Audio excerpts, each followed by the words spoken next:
Hi students, ये आपका JP sir विश्व के नाथ काशी विश्वनाथ के परम पावन धाम से ब्लेस ऑफ गुरुजी चैनल के माध्यम से आप सभी का हार्दिक स्वागत करता है।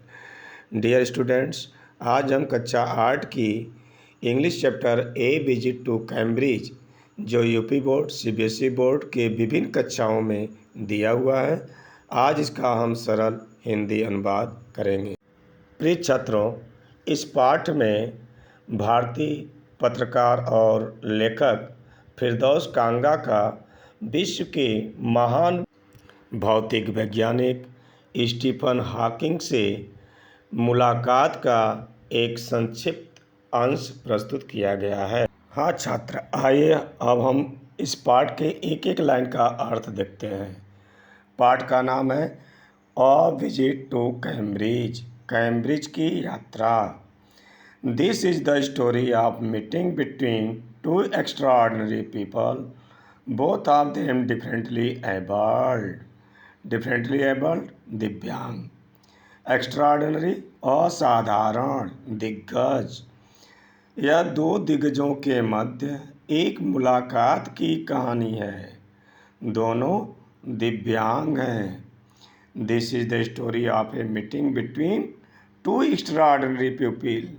यह दो दिग्गजों के मध्य एक मुलाकात की कहानी है। Stephen Hawking, an astrophysicist who suffers from a form of paralysis that confines him to a wheelchair and allows him to speak only by punching buttons on a computer.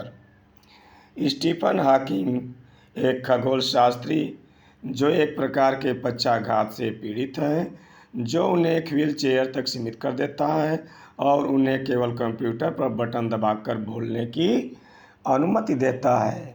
Astrophysicist means भौतिक वैज्ञानिक, suffers means पीड़ित।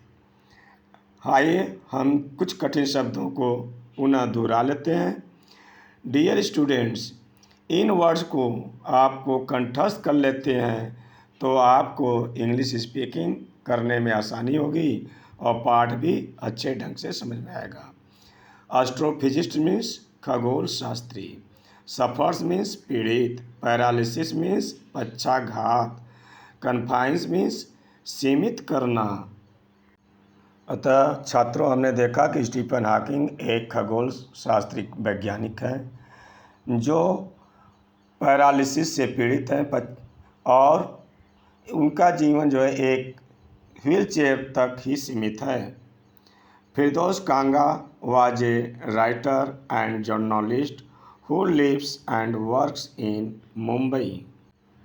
फिरदौस कांगा एक लेखक और पत्रकार हैं जो मुंबई में रहते हैं और काम करते हैं। तो छात्रों, हमने दोनों व्यक्तियों को देखा कि स्टीफन हॉकिंग इंग्लैंड के रहने वाले हैं जो दिव्यांग हैं, और फिरदौस कांगा जो मुंबई में रहते हैं और एक पत्रकार हैं। Kanga was born with brittle bones and like Hawking moves around in wheel chair. Kanga जो है नाजुक हड्डियों के साथ पैदा हुए थे और ये हॉकिंग की तरह ही व्हील चेयर पर घूमते थे। यानी फिरदौस कांगा का भी जीवन स्टीफन हॉकिंग की तरह व्हील चेयर तक ही सीमित था। Cambridge was my metaphor for England and it was strange that when I left it, I had become altogether something else because I had met Stephen Hawking there.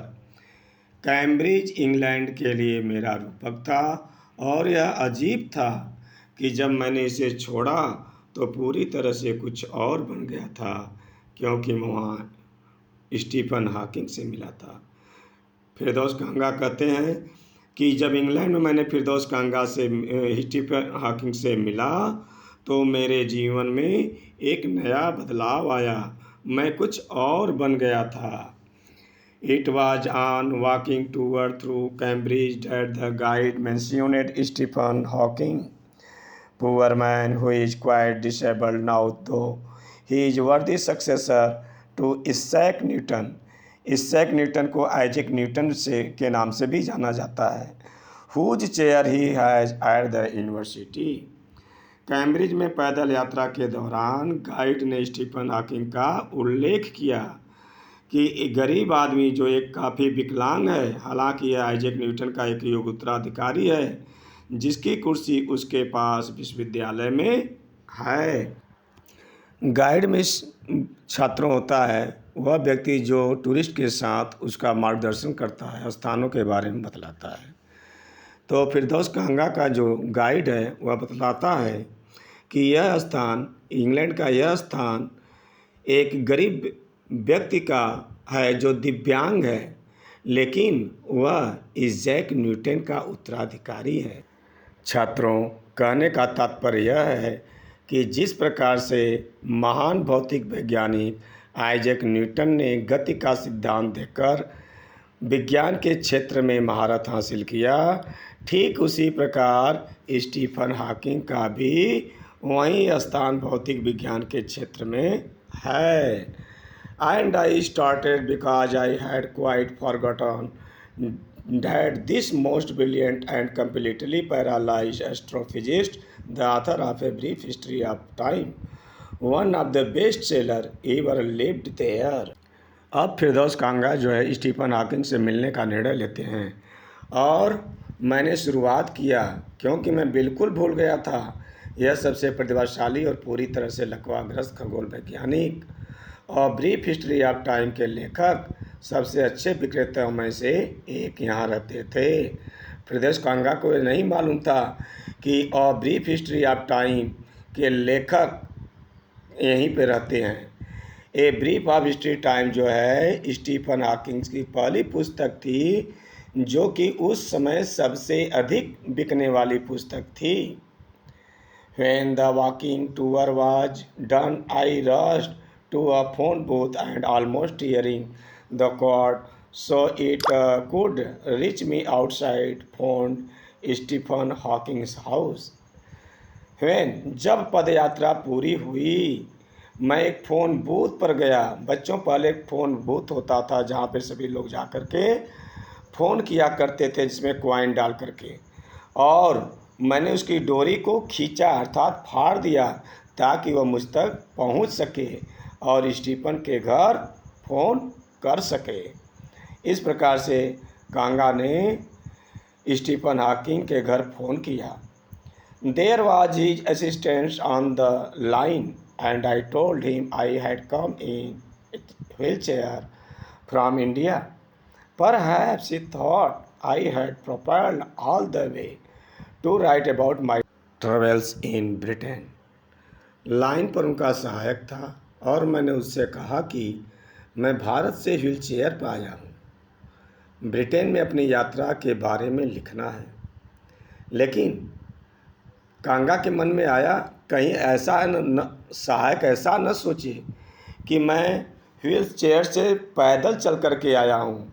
वो अपने मन में तर्क कर रहा है। फिरदौस कांगा सोच रहे हैं कि मैंने तो सहायक से ऐसा बोल दिया कि मैं व्हील चेयर से चल कर के भारत से आया हूँ, कहीं ऐसा न वो समझ ले कि मैं स्वतः चल कर के आया हूँ, जबकि मैं जहाज़ से आया हूँ। I had to see professor Hawking, even 10 minutes would do, half an hour, he said, from 3:30 to 4.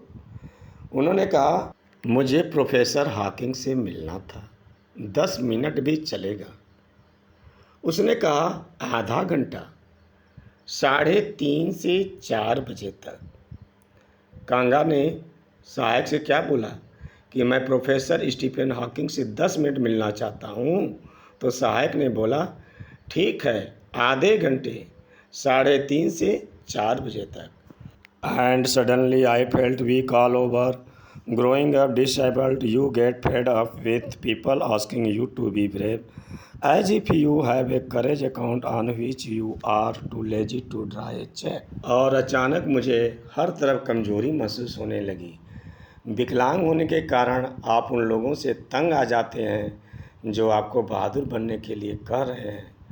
जैसे कि आपके पास एक साहस खाता है जिस पर आप चेक निकालने के लिए बहुत आलसी हैं।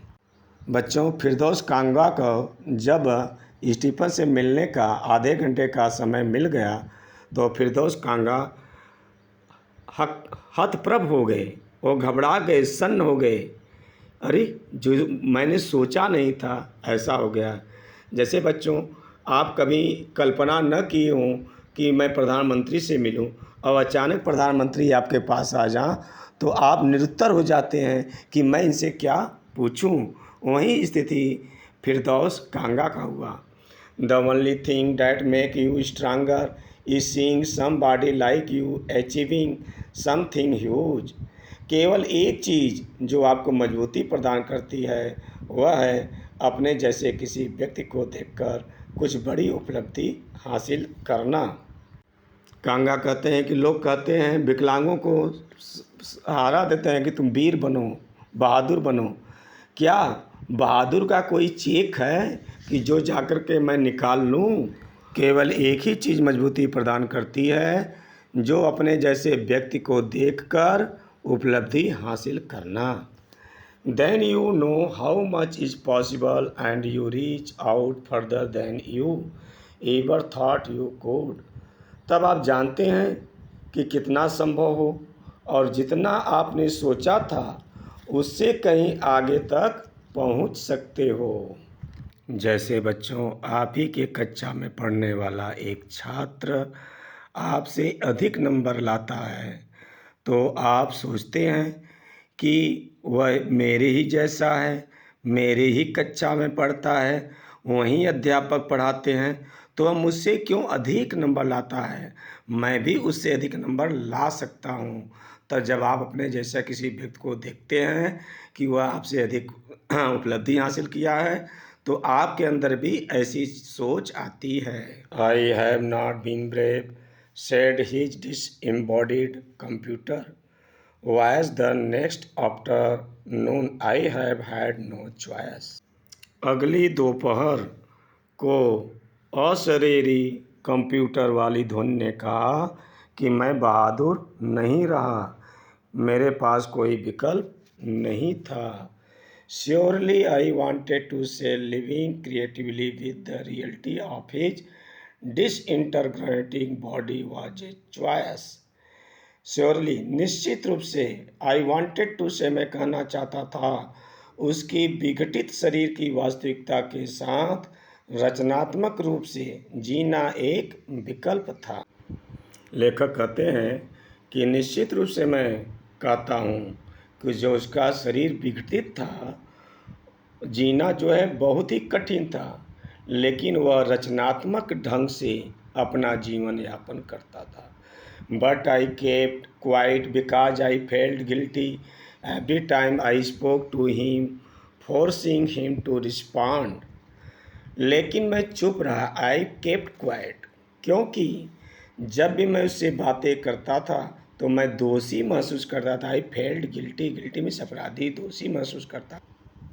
क्योंकि बच्चों, आप जानते हैं कि स्टीफन हॉकिंग के हाथ में पंचिंग बटन लगा है, वह कंप्यूटर के द्वारा बोलते हैं, अर्थात उनको बोलने में वो बोल नहीं पाते हैं, इसलिए लेखक को अपने को अपराधी महसूस करते हैं। There he was tapping at the little switch in his hand, trying to find the words on his computer with the only bit of movement left to him his long pale fingers.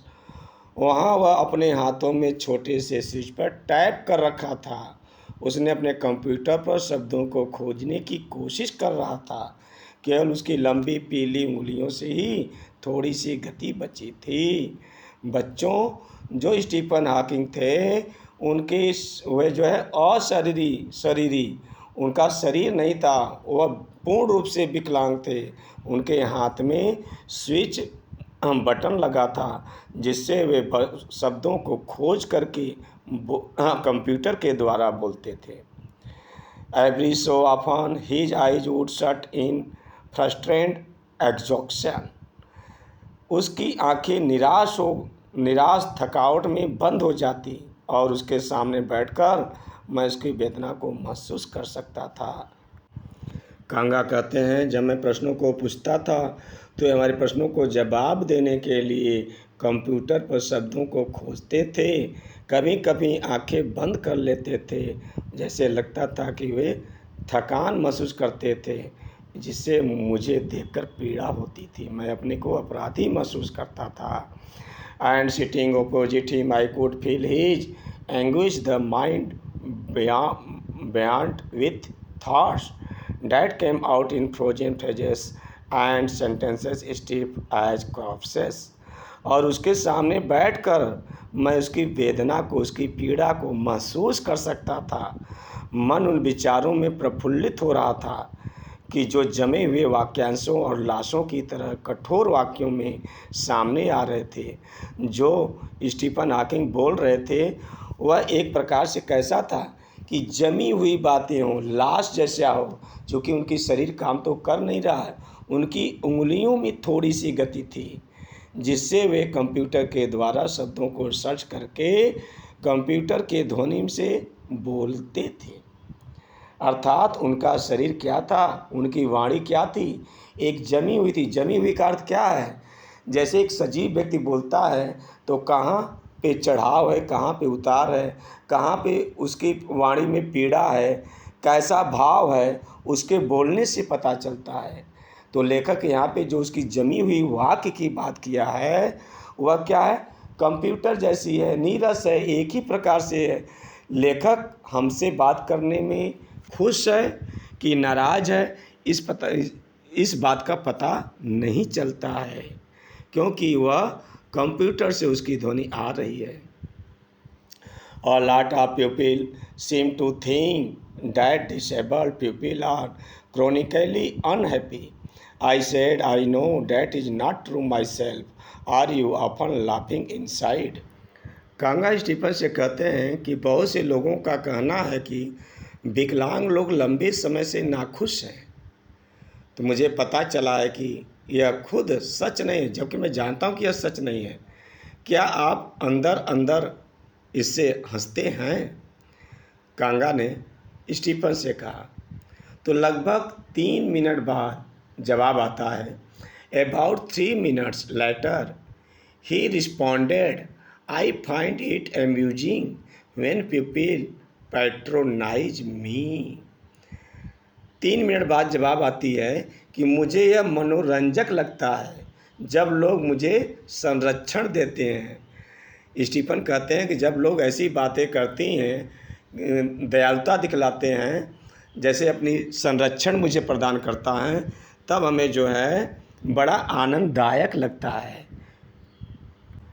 And do you find annoying when someone like me comes and disturbs you in your work?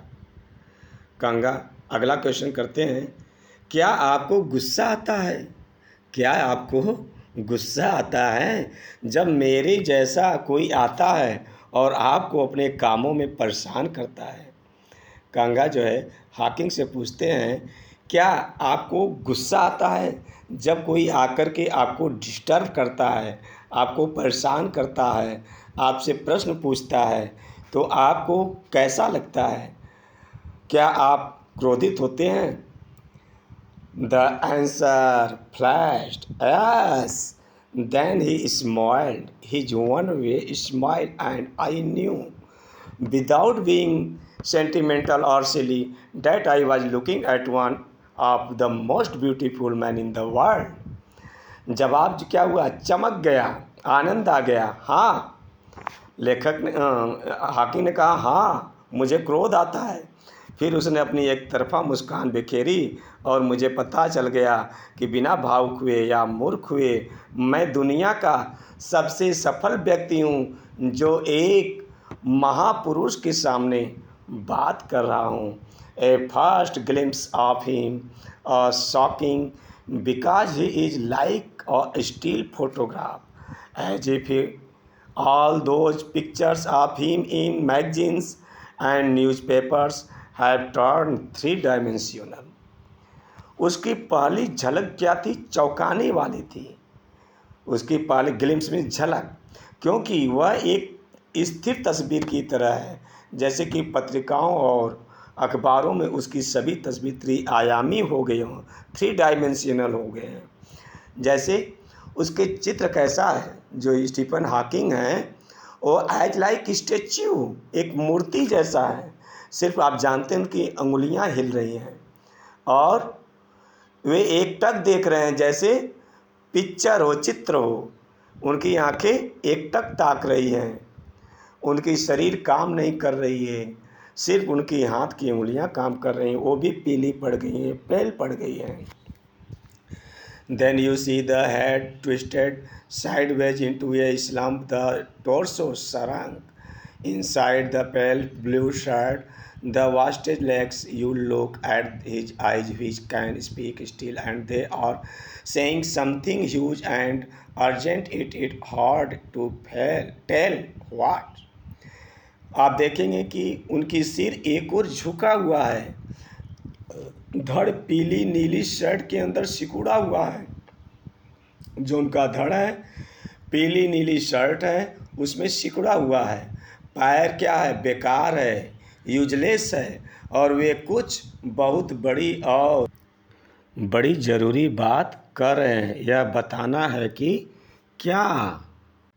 But you are shaken because you have seen something you never thought could be seen. लेकिन आप हिल गए हैं क्योंकि आपने कुछ ऐसा देखा है जिसके बारे में आपने कभी नहीं सोचा था कि उसे देखा जा सकता है। लेखक कह रहे हैं बट यू आर शेकन, आप हिल गए हैं क्योंकि आपने कुछ ऐसा देखा है जिसके बारे में आपने कभी सोचा नहीं था कि उसे देख पाएंगे या उसे देखा जा सकता है, जो आपने देखा है। What do you think is best thing about being disabled? I had asked him earlier. What do you think? आपको क्या लगता है कि विकलांग होने के बारे में सबसे अच्छी बात क्या है?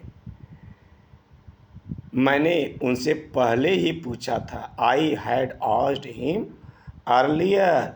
What do you think is best thing about being disabled? Disabled विकलांग। आपको क्या लगता है कि विकलांग होने के बारे में आपको क्या लगता है, आप क्या सोचते हैं? I don't think there is anything good about being disabled. उन्होंने कहा, स्टीफन हॉकिंग ने कहा, I don't think there is anything good about being disabled. मुझे नहीं लगता कि विकलांग होने में कुछ भी अच्छा है। मैं यह नहीं महसूस करता कि विकलांग होना अच्छा है। मुझे नहीं लगता कि विकलांग होने में कुछ भी अच्छा है। I think I said you do discover how much kindness there is in the world. उन्होंने कहा मेरे ख्याल से, आई थिंक, जहाँ तक मैं सोचता हूँ, मेरा विचार है, आई सेड, मैंने कहा, आपको पता चलता है कि दुनिया में कितनी दयालुता है। How much kindness, kindness means दयालुता, there is in the world. मेरे ख्याल से, मैंने कहा, आपको पता चलता है कि दुनिया में कितनी दयालुता है। काइंडनेस मीन्स दयालुता। As he said, it was a disadvantage of his voice synthesizer that it could convey no inflection, no shades or tones. हाँ, उन्होंने कहा, यह उनके ध्वनि सिंथेसाइजर का एक नुकसान था कि यह कोई विभक्ति, कोई रंग या स्वर व्यक्त नहीं कर सका। उनके कहने का क्या है, जो उनकी ध्वनि, जो आवाज़ चल गई है, जो बोल नहीं पा रही हैं, उनको बोलने में पीड़ा है, अर्थात वह कंप्यूटर मशीन के द्वारा, पंचिंग बटन के द्वारा बोलते हैं, अर्थात उन्हें विकलांग होने का कष्ट है। And I could not tell how enthusiastically he agreed with me. वो मुझसे बहुत खुश थे और बता नहीं सकता कि कितना उत्साहित था। लेखक कांगा कहते हैं कि स्टीफन मुझसे जो है वो मुझसे बहुत खुश थे और बता नहीं सकता कि कितना उत्साहित था। मैं भी कितना उत्साहित था अंदर से, उनसे मिल कर के मैं भी काफ़ी खुश था कि मुझे मानो संसार का एक अमूल्य निधि मिल गया हो। Every time I shifted in my chair or turned my twist to watch the time. I wanted to make every one of our minutes count. I felt a huge relief and exhilaration in the possibilities of my body. जब भी मैं अपनी कुर्सी पर बैठता था या समय देखने के लिए अपनी कलाई घुमाता था, अपने 30 मिनटों में से प्रत्येक को गिनना चाहता था, क्योंकि लेखक को कितना समय मिला था? 30 मिनट। वह बराबर अपने समय को देखता था। मुझे अपनी शरीर की संभावनाओं में से एक बड़ी राहत और उत्साह महसूस होता था। मैं उनसे बातें किया करता था, किंतु मैं समय पर भी ध्यान देता था कि मुझे 30 मिनट का समय मिला है। मेरा एक भी समय, एक भी पल व्यर्थ न जा। How little it mattered then that I would never walk or even stand. तब यह कितना कम मायने रखता था कि मैं कभी चल नहीं पाऊंगा या खड़ा भी नहीं हो पाऊंगा। How little it mattered then that I would never walk or even stand. तब यह कितना कम मायने रखता था कि मैं कभी नहीं चल पाऊंगा या कभी खड़ा नहीं हो पाऊंगा। जो स्टीफन हॉकिंग थे वह पहले विकलांग नहीं थे, वह पहले स्वस्थ थे, संपन्न परिवार के थे, किंतु किंतु वे 1963 में मोटर न्यूरॉन नामक एक बीमारी से ग्रस्त हो गए, जिसमें क्या होता है कि नर्वस सिस्टम धीरे धीरे खत्म हो जाता है। वो कभी सोचे नहीं थे कि मैं विकलांग हो जाऊंगा।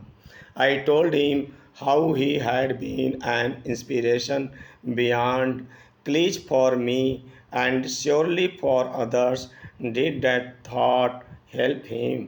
मैंने उनसे बताया कि कैसे वह मेरे लिए और निश्चित रूप से दूसरों के लिए प्रेरणा स्रोत रहा। क्या उस विचार से उसे मदद मिली? No, he said, and I thought how foolish I was to ask.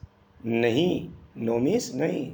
He said, उन्होंने कहा, एंड आई थॉट, और मैंने सोचा कि मुझे पूछना कितना मूर्खता पूर्ण था। And I thought how foolish I was to ask, मुझे ऐसा प्रश्न पूछना कितना मूर्खतापूर्ण था। मुझे ऐसा प्रश्न नहीं पूछना चाहिए था। क्लास्ट्रोफोबिक मीन्स होता है किसी थोड़े से स्थान में किसी को बंद हो और वह भयभीत हो। When your body is a claustrophobic room and the walls are growing narrower day by day, it doesn't do much good to know that there are people outside smiling with admiration to see you breathing still. जब आपका शरीर एक claustrophobic कमरा है और दीवारें दिन ब दिन क्या होती हैं, सक्रिय होती जा रही हैं, तो यह जानना बहुत अच्छा नहीं है कि बाहर के लोग प्रशंसा के साथ मुस्कुरा रहे हैं कि आप अभी भी शांत सांस ले रहे हैं। लेखक कह रहा है कि जो स्टीफन हॉकिंग हैं वो कहाँ हैं? एक छोटे से कमरे में हैं, और एक छोटे कमरे में रहते रहते आदमी क्या हो जाता है? दम घुटने लगता है।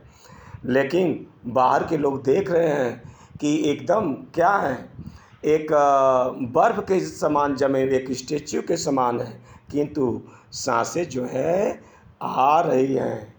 Is there any advice you can give disabled people something that might help make life better?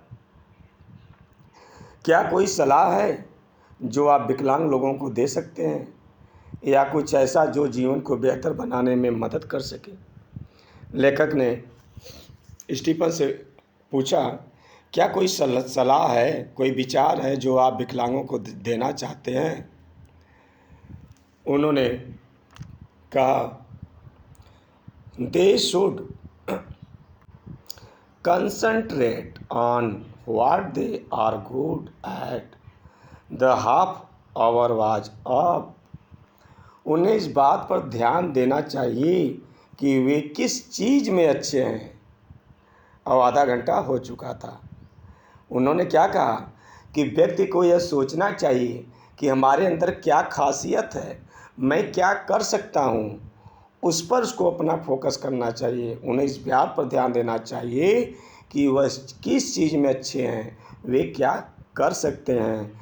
इस प्रकार से लेखक का और स्टीफन हॉकिंग के बीच की जो मुलाकात का समय था वह समाप्त होता है। I think I have envied you enough, I said grinning, thank you for. I touch his shoulders and wheeled out into summer evening.